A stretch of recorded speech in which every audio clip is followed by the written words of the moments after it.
The bombs have dropped. The skies are ablaze with mushroom clouds, and I am running to the fallout shelter where I have shelved 10 of the best sci-fi and fantasy books I've ever read. I don't want to set the world on fire. Hello, bookworm. My name is Hannah Greendale, and I am a longtime fan of the Fallout games.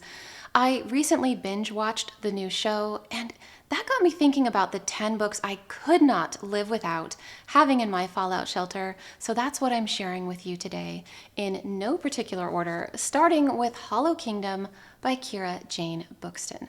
This is hands down the funniest book I have ever read. It's a dystopian horror set in post-apocalyptic Seattle, Washington, and it's mainly narrated by a domesticated crow named ST, short for Turd. I seem to be saying that word a lot on my channel lately. ST suspects something has gone awry when his human, Big Jim, has an eyeball pop out of his head. ST hopes to find a cure for Big Jim, so he and the dim-witted family dog Dennis set off into the wilds of collapsed human civilization. On their journey, they encounter perilous hurdles and increasingly dangerous predators. They also meet other animals, and they piece together what happened to humankind. Other narrators in this book include Winnie the Poodle, Genghis Cat, and Mother Nature. The characters are hilarious, the story is profoundly moving, and the ending is one of the most memorable ones I have ever read. The audiobook is one of my all-time favorites too. If you haven't read Hollow Kingdom yet, go treat yourself to this book right now. Let's talk about Dark Matter by Blake Crouch. Or rather, let's not talk about this book. You see, I didn't know a thing about it when I started reading, and that made for an even more mind-blowing experience, and I would hate to rob you of the chance to have that same reading experience. Here's what I can tell you about this book. It's a sci-fi suspense thriller in which nothing is as it seems. It's a little slow to start, but once it gets going, it drop kicks you into a high-stakes, fast-paced story with an epic conclusion. If you're looking for a book that will bend your mind, this is it. It's been years since I read Dark Matter, and I have yet to come across anything like it, but it is reminiscent of one of my favorite video games. I'm going to say which one, but it's a bit of a spoiler, so if you don't want to know, now is your chance to jump to the next chapter. The game I'm talking about is BioShock Infinite. If you're a fan of that game, or even the whole BioShock trilogy, then you need to read this book. Moving on to Strange the Dreamer by Laini Taylor, a book you may have heard me rhapsodize about before.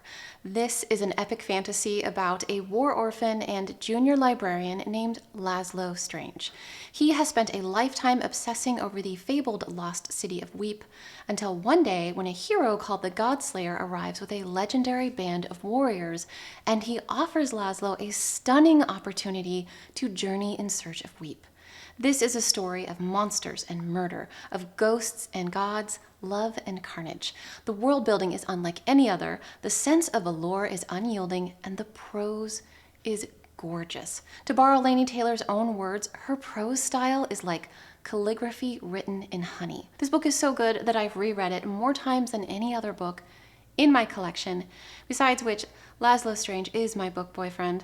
I can think of no better man with whom to repopulate the earth, so I gotta have him in the Fallout shelter. Speaking of strange, allow me to introduce Radiance by Catherynne M. Valente, also known as the strangest book I have ever read. This is a deco-punk pulp sci-fi alternate history space opera mystery. It's about a woman who travels through space investigating cults on Neptune or lawless saloons on Mars, and she also makes documentary films.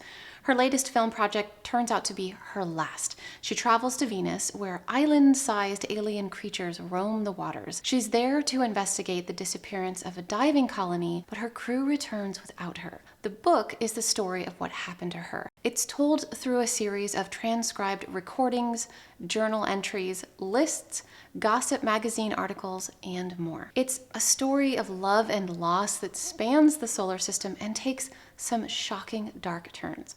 Highly recommend this book if you're in the mood for a challenging, strange read. I'd wager few people have heard of this next book, The Way of the Witch by Jan Siegel. This is a fantasy trilogy bound in one book. All three books follow a young woman named Fern who is inextricably drawn to magical realms. The first book concerns a lost key and the fabled city of Atlantis.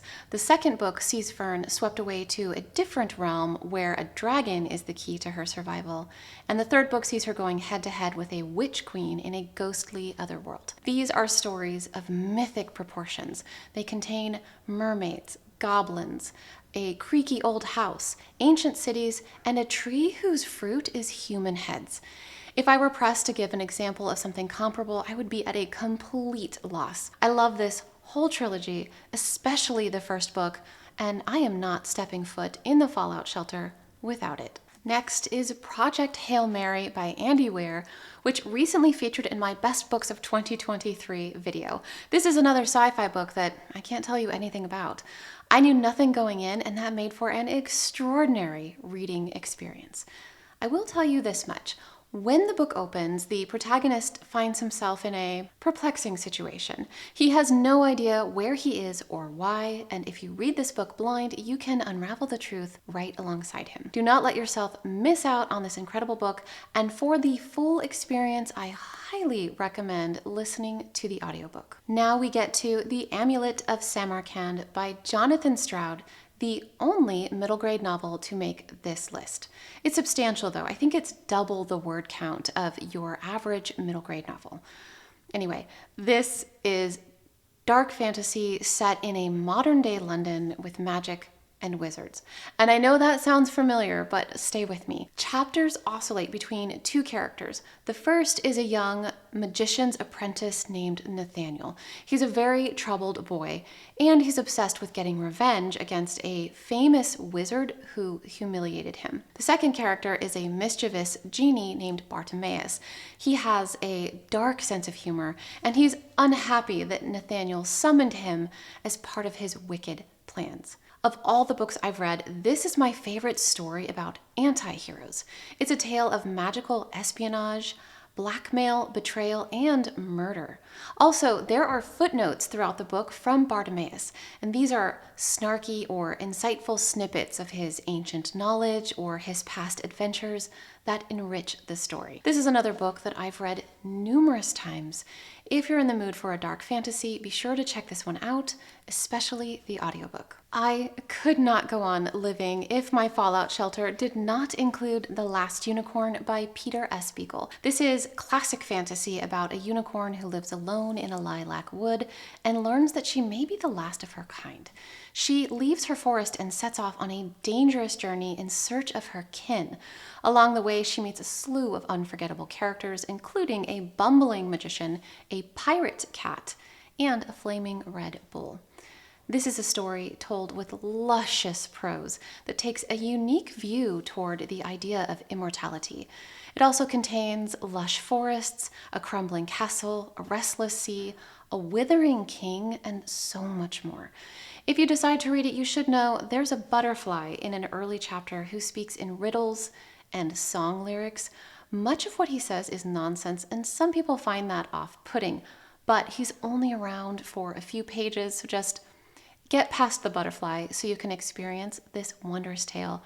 I promise you, there is nothing else like it. The last two books will probably come as no surprise: The Hobbit and The Lord of the Rings by J.R.R. Tolkien. When I moved across the globe, I had to part ways with my edition that bound the Lord of the Rings trilogy in one, but I'm still counting it as one book, just as Tolkien intended. I confess, these are books that I didn't fully appreciate on my first read. In fact, I DNF'd The Hobbit the first time I picked it up. But I kept coming back to them and reading them again and again, and with each reread, I love and appreciate them even more. If you still haven't read these books, my advice to you would be to enjoy them slowly. They're not books you should binge read or try to rush through.